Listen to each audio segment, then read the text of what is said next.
Hello বন্ধুরা, নমস্কার। Tapasi kitchen থেকে আপনাদের স্বাগত জানাই। তা আজকে আমি রান্না করব পাঁচমিশালি একটা চচ্চড়ি। দেখুন, আমি কড়াইয়ে দিয়ে দিচ্ছি তেল।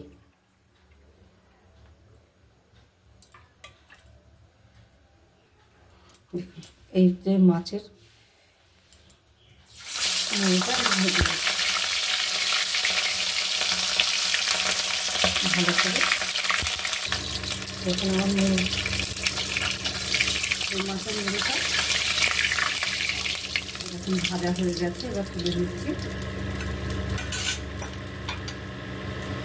এইবার আমি ফোড়নে দেব শুকনো লঙ্কা, তেজপাতা আর পাঁচফোড়ন।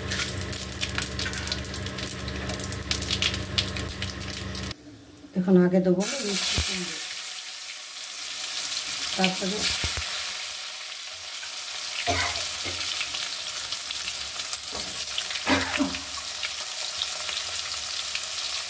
আলু, পটল।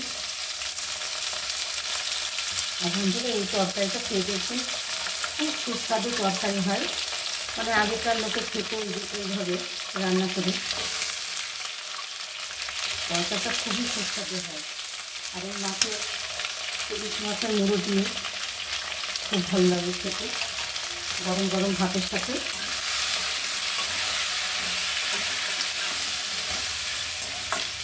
এবার ভালো করে একটু কষিয়ে নেব। এখন এবার আমি স্বাদ মতো লবণ দিয়ে দেবো।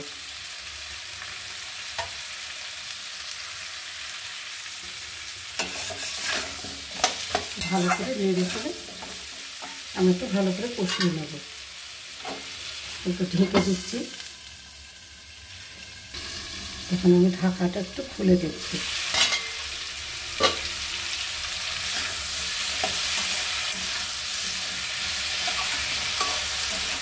ভালো করে কষাতে হবে। যত কষাবো ততই তরকারিটা সুস্বাদু হবে।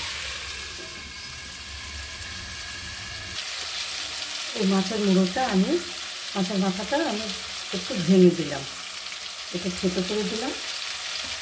এবার যে মশলাটা করে রেখেছিলাম, রাঁধুনি, কাঁচা লঙ্কা, আদা, জিরে, সেই মশলাটা আমি ঢেলে দিলাম। দিয়ে ভালো করে একটু সুন্দর করে কষিয়ে নিতে হবে।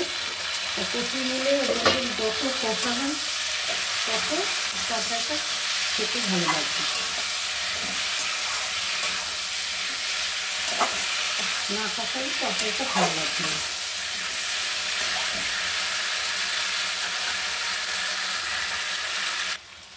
দেখুন, এই বাটি ছোঁয়া জলটা আমি একটু ঢেলে দেবো।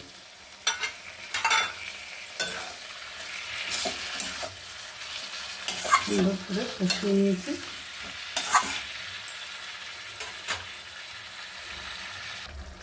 সামান্য একটু চিনি দিয়ে দেবো। এটা ডাঁটা, মিষ্টি ডাঁটা। দেখুন বন্ধুরা, তরকারিটা আমার হওয়ার মধ্যে। ভিডিওটা ভালো লাগলে একটু লাইক, শেয়ার, সাবস্ক্রাইব করবেন আর আমার সঙ্গে থাকবেন।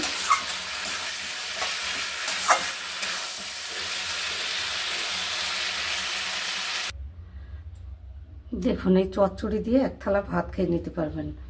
খুবই সুস্বাদু একটা তরকারি, পাঁচমিশালি। নমস্কার।